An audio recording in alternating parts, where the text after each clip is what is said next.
मैं आपको ले चल रही हूँ हिंदी की गलियों में, जहाँ आप सुन रहे हैं गुनाहों का देवता। आज आप इसका सुनेंगे भाग 18।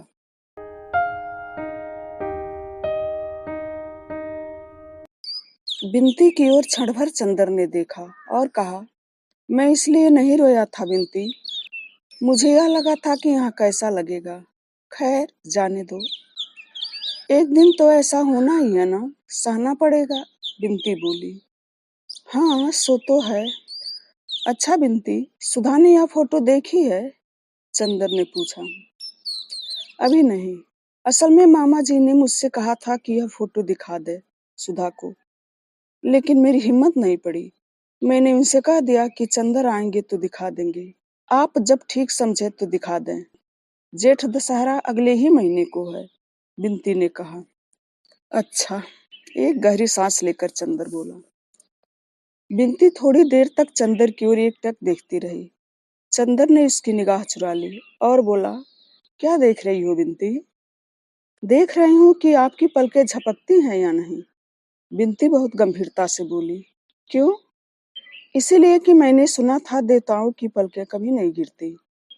चंदर एक फीकी हंसी हंसकर रह गया। नहीं, आप मजाक न समझें। मैंने अपनी जिंदगी में जितने लोग देखे, उनमें आप जैसा कोई भी नहीं मिला। कितने ऊंचे हैं आप, कितना विशाल हृदय है आपका। दीदी कितनी भाग्यशाली है। चंदर ने कुछ जवाब नहीं दिया। जाओ फोटो ले आओ, उसने कहा। आज ही दिखा दूं? जाओ खाना भी ले आओ। अब घर जाकर क्या करना है? पापा को खाना खिलाने के बाद चंदर और सुधा खाने बैठे।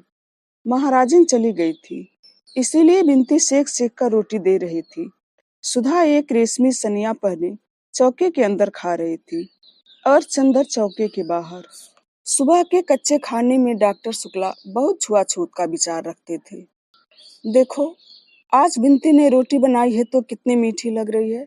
एक तुम बनाती हो कि मालूम ही नहीं पड़ता है कि रोटी है कि सुख्ता। चंदर ने सुधा को चिढ़ाते हुए कहा।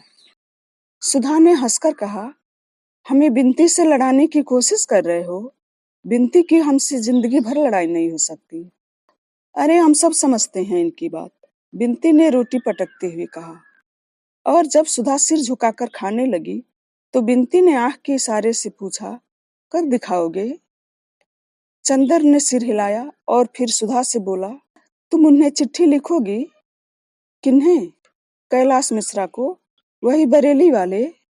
उन्होंने हमें खत लिखा था, उसमें तुम्हें प्रणाम लिखा था। चंदर बोला। नहीं, खत वत नहीं लिखते, उन्हें एक दफे बुलाओ तो यहाँ।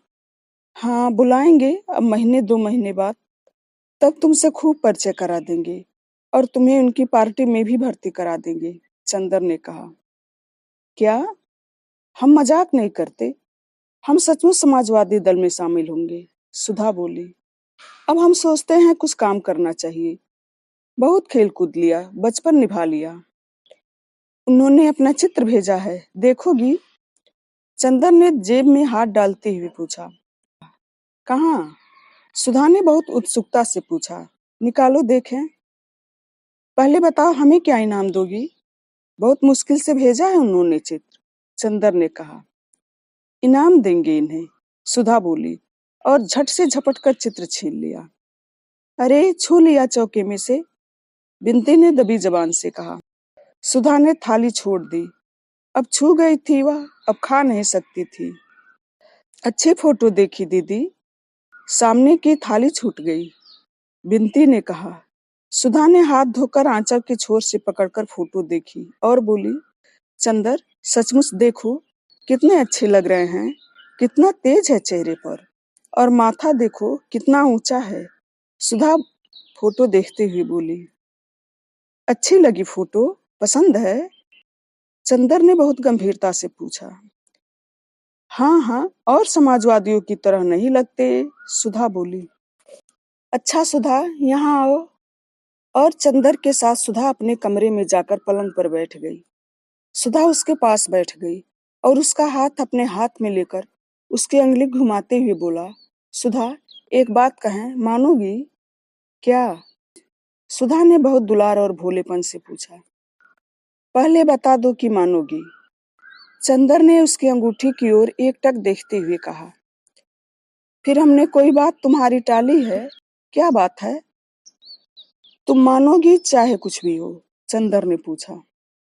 हाँ हाँ, कह तो दिया। अब कौन सी तुम्हारी ऐसी बात है जो तुम्हारी सुधा नहीं मान सकती?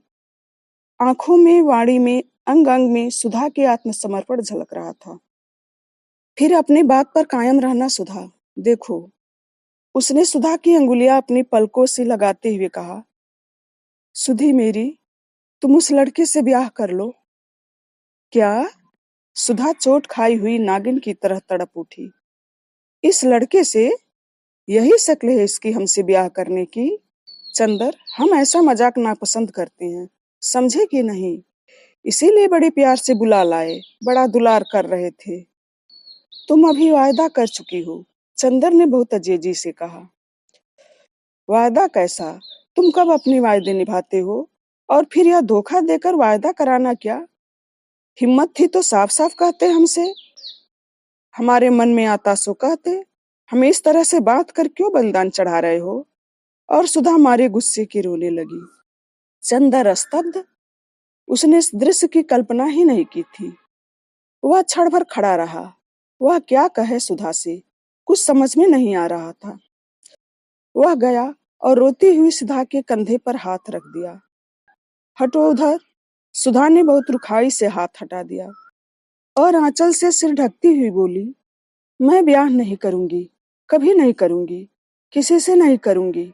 तुम सभी लोगों ने मिलकर मुझे मार डालने की ठानी है, तो मैं भी सिर पटक कर मर जाऊंगी। और मारे तैस के सचमुच सुधा ने अपना सिर दीवार पर पटक दिया। अरे! दौड़कर चंदर ने सुधा को पकड़ लिया, मगर सुधा ने गरज कर कहा, दूर हटो चंदर, छूना मत मुझे। और जैसे उसमें जाने कहाँ की ताकत आ गई, उसने अपने को छुड़ा लिया। चंदर ने बड़ी दबी जबान से कहा, छी सुधा, यह तुमसे उम्मीद नहीं थी मुझे। यह भावुकता तुम्हें शोभा नहीं देती। बातें कैसी कैसी कर रही हो तुम? हम वही चंदर है ना? हाँ, वही चंदर हो। तभी तो सारी दुनिया में तुम ही एक रह गए थे मुझे फोटो दिखाकर पसंद कराने को। सुधा से शक कर रोने लगी। पापा ने भी धोखा दे दिया, हमें पापा से यह उम्मीद नहीं थी। पगली, कौन अपनी लड़की को हमेशा अपने पास रख पाया है? चंदर बोला। तुम चुप रहो चंदर, हमें तुम्हारी बोली जहर लगती है। सुधा, यह फोटो तुम्हें पसंद है? तुम्हारी जबान हिली कैसे? शर्म नहीं आती तुम्हें? हम कितना मानते थे पापा को, कितना मानते थे तुम्हें। हमें यह नहीं मालूम था कि तुम लोग ऐसा करोगे। थोड़ी देर चुपचाप सिसकती हुई सुधा और फिर धधक उठी। कहाँ है वह फोटो? लाओ, अभी मैं जाऊंगी पापा के पास। मैं कहूंगी उनसे, हाँ, मैं इस लड़के को पसंद करती हूँ, वह बहुत अच्छा है, बहुत सुंदर है, लेकिन मैं उससे शादी नहीं करूंगी, किसी से भी शादी नहीं करूंगी, झूठी बात है। और उठकर पापा के कमरे की ओर जाने लगी। खबरदार जो कदम बढ़ाया, चंदर ने डांट कर कहा। बैठो इधर। मैं नहीं रुकूंगी, सुधा ने अकड़ कर कहा। नहीं रुकोगी? नहीं रुकूंगी। और चंदर का हाथ तैश में उठा और एक भरपूर तमाचा सुधा के गाल पर पड़ा। सुधा के गाल पर नीली उंगलियां उपट आईं। वह स्तब्ध, जैसे पत्थर बन गई हो। आंख में आंसू जम गए, पलकों में निगाहें जम गई, होठों में आवाजें जम गई और सीने में सिसकियां जम गई। चंदर ने एक बार सुधा की ओर देखा और कुर्सी पर जैसे गिर पड़ा और सिर पटक कर बैठ गया। सुधा कुर्सी के पास जमीन पर बैठ गई, चंदर के घुटनों पर सिर रख दिया, बड़ी भारी आवाज में बोली, चंदर, देखे तुम्हारे हाथ में चोट तो नहीं आई?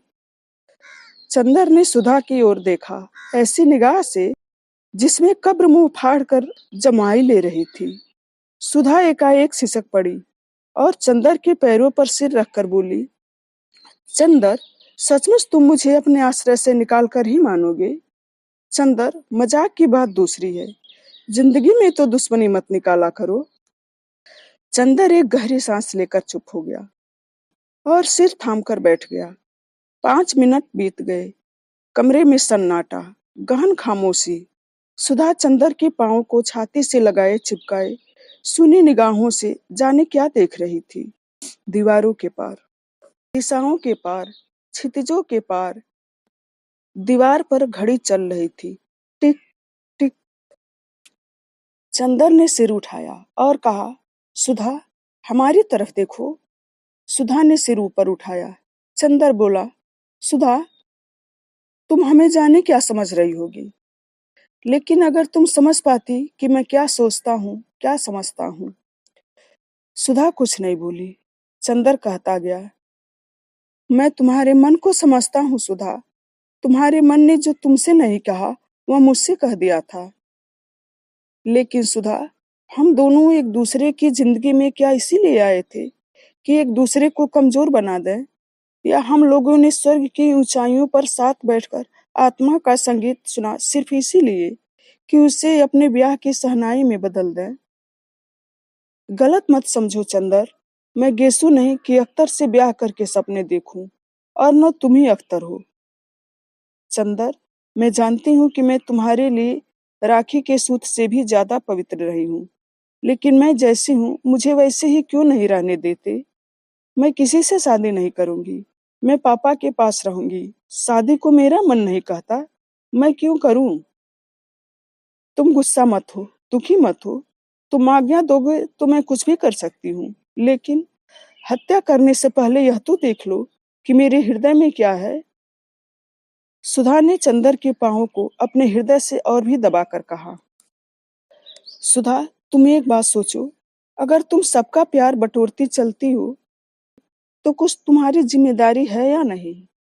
पापा ने आज तक तुम्हें किस तरह पाला, अब क्या तुम्हारा यह फर्ज है कि तुम उनकी बात को ठुकराओ। और एक बात और सोचो, हम पर कुछ विश्वास करके ही उन्होंने कहा है कि मैं तुमसे फोटो पसंद कराऊं। अगर अब तुम इनकार कर दोगी तो एक तरफ पापा को तुमसे धक्का पहुंचेगा, दूसरी ओर मेरे प्रति उनके विश्वास को कितनी चोट लगेगी। तो तुम क्या सोचती हो, महज अपनी थोड़ी सी भावुकता के पीछे तुम सभी की जिंदगी चौपट करने के लिए तैयार हो। यह तुम्हें शोभा नहीं देता है। क्या कहेंगे पापा कि चंदर ने अभी तक तुम्हें यही सिखाया था। हम लोग क्या कहेंगे, बताओ। आज तुम शादी न करो, उसके बाद पापा हमेशा के लिए दुखी रहा करें और दुनिया हमें कहा करे, तब तुम्हें अच्छा लगेगा। नहीं, सुधा ने भर्राए हुए गले से कहा। तब, और फिर एक बात और है न सुधी, सोने की पहचान आग में ही होती है ना। लपटों में अगर उसमें और निखार आए तभी वह सच्चा सोना है। सचमुच मैंने तुम्हारे व्यक्तित्व को बनाया है या तूने मेरे व्यक्तित्व को बनाया है, यह तो तभी मालूम होगा जबकि हम लोग कठिनाइयों से, वेदनाओं से, संघर्षों से खेलें और बाद में विजयी हो। और तभी मालूम होगा कि सचमुच मैंने तुम्हारे जीवन में प्रकाश और बल दिया था। अगर सदा तुम मेरी बाहों की सीमा में रहो और मैं तुम्हारी पलकों की छांव में, और बाहर के संघर्षों से हम लोग डरने लगे, तो कायरता है। और मुझे अच्छा लगेगा कि दुनिया कहे कि मेरी सुधा, जिस पर मुझे नाज था, वह कायर है। बोलो, तुम कायर कहलाना पसंद करोगी। हाँ। सुधा ने फिर चंदर के घुटनों में मुंह छिपा लिया। क्या, यह मैं सुधा के मुंह से सुन रहा हूँ। छी पगली, अभी तक तेरी निगाहों ने मेरे प्राणों में अमृत भरा है और मेरी सांसों ने तेरे पंखों में तूफानों की तेजी। और हमें तुम्हें तो आज खुश होना चाहिए कि अब सामने जो रास्ता है उसमें हम लोग को यह सिद्ध करने का अवसर मिलेगा कि सचमुच हम लोगों ने एक दूसरे की ऊंचाई और पवित्रता दी है। मैंने आज तक तुम्हारी सहायता पर विश्वास किया है, क्या आज तुम मेरा विश्वास तोड़ दोगी। सुधा, इतनी क्रूर क्यों हो रही हो आज तुम साधारण लड़की नहीं हो, तुम ध्रुव तारा से भी ज्यादा प्रकाशमान हो। तुम यह क्यों चाहती हो कि दुनिया कहे सुधा भी एक साधारण सी भावुक लड़की थी। और आज मैं अपने कान से सुनूं। बोलो सुधी, चंदर ने सिर पर हाथ रखकर कहा। सुधा ने आंखें उठाई, बड़ी कातर निगाहों से चंदर की ओर देखा और सिर झुका लिया। सुधा के सिर पर हाथ फेरते हुए चंदर बोला, सुधा, मैं जानता हूं मैं तुम पर शायद बहुत सख्ती कर रहा हूँ, लेकिन तुम्हारे सिवा और कौन है मेरा, बताओ। तुम्हीं पर अपना अधिकार भी आजमा सकता हूँ। विश्वास करो मुझ पर सुधा, जीवन में अलगाव, दूरी, दुख और पीड़ा आदमी को महान बना सकती है। भावुकता और सुख हमें ऊंचे नहीं उठाती। बताओ सुधा, तुम्हें क्या पसंद है? मैं ऊंचा उठूं तुम्हारे विश्वास के सहारे, तुम ऊंची उठो मेरे विश्वास के सहारे। इससे अच्छा और क्या है सुधा? चाहो तो मेरे जीवन को एक पवित्र साधन बना लो, चाहो तो एक छिछली अनुभूति। सुधा ने एक गहरी सांस ली, क्षण भर घड़ी की ओर देखा और बोली, इतनी जल्दी क्या है अभी चंदर? तुम जो कहोगे मैं कर लूंगी। और फिर वह सिसकने लगी, लेकिन इतनी जल्दी क्या है, अभी मुझे पढ़ लेने दो। नहीं, इतना अच्छा लड़का फिर मिलेगा नहीं, और इस लड़के के साथ तुम वहां पढ़ भी सकती हो। मैं जानता हूँ उसे, वह देवताओं सा निश्चल है। बोलो, मैं पापा से कह दूं कि तुम्हें पसंद है? सुधा कुछ नहीं बोली। मौन का मतलब हाँ है ना? चंदर ने पूछा। सुधा ने कुछ नहीं कहा, झुककर चंदर के पैरों को अपने होठों से छू लिया और पलकों में दो आंसू चू पड़े। चंदर ने सुधा को उठा लिया और उसके माथे पर हाथ रखकर कहा, ईश्वर तुम्हारी आत्मा को सदा ऊंचा बनाएगा सुधा। और एक गहरी सांस लेकर कहा, तुम पर गर्व है, और फोटो उठाकर चलने लगा। जाओ मत। कहाँ जा रहे हो? सुधा ने उसका कुर्ता पकड़कर बड़ी अजीजी से कहा, मेरे पास रहो, तबीयत घबराती है।